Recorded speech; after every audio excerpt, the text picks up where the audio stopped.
Your Excellencies, ladies and gentlemen, my name is Charles Twining, and I am honored to be asked to speak on this historic occasion, celebrating the 25th anniversary of the Paris Accords. Permit me first of all to pay my respects to His Excellency Mr. Prak Sakhon, Minister of Foreign Affairs and International Cooperation, and to all others who have worked for the cause of peace in Cambodia. For several years before 1991, I was a participant with our Cambodian friends and international partners in efforts to find a settlement to the ongoing conflict, one marked by terrible violence, a large flow of refugees to neighboring countries, and instability. Negotiations, often conducted in an atmosphere of great distrust, were far from easy.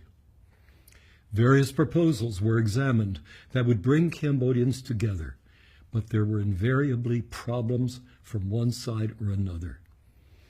At times, particularly with the failure of the first conference in Paris in 1989, you wondered whether the Cambodian parties would ever have the will to make the necessary compromises.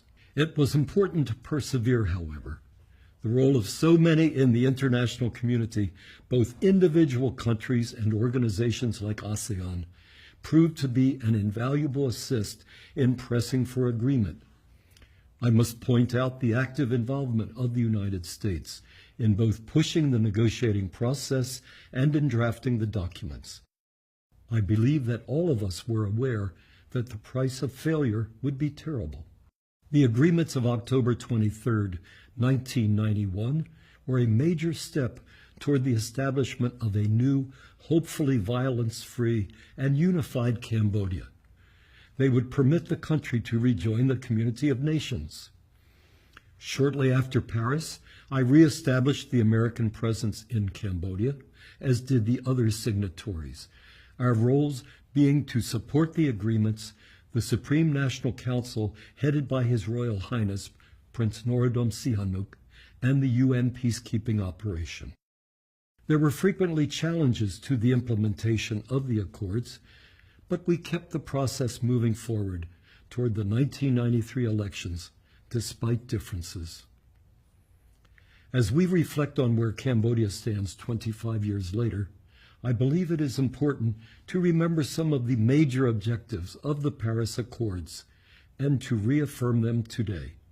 Ones I choose as particularly vital, both then and now, are the following: ending violence, supporting national reconciliation and national unity, ensuring that the policies and practices of the past can never return, ensuring respect for human rights and fundamental freedoms, and respecting the constitutional provision that Cambodia will follow a system of liberal democracy. All was accomplished through compromise and dialogue. Although no Cambodian participants were entirely satisfied, they agreed to work together for the greater interest of their country. I suggest that this is a key lesson worth bearing in mind as you look forward to the next 25 years. Since leaving Cambodia, I served for a time in Burundi. In that country torn by civil war and ethnic conflict, 10 years of negotiations led to a peace agreement in 2002, a large UN peacekeeping operation, and a transitional government striving for national unity. Sadly, that way forward has not endured, and Burundi is once again deteriorating into violence.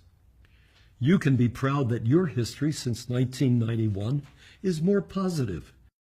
You have seized the development benefits flowing from peace, stability, and the maintenance of a democratic system. May Cambodia continue to represent peace and happiness, serving as an example to the world of what one country with a long and proud history can accomplish. Thank you very much. Samoa Kun Sharan.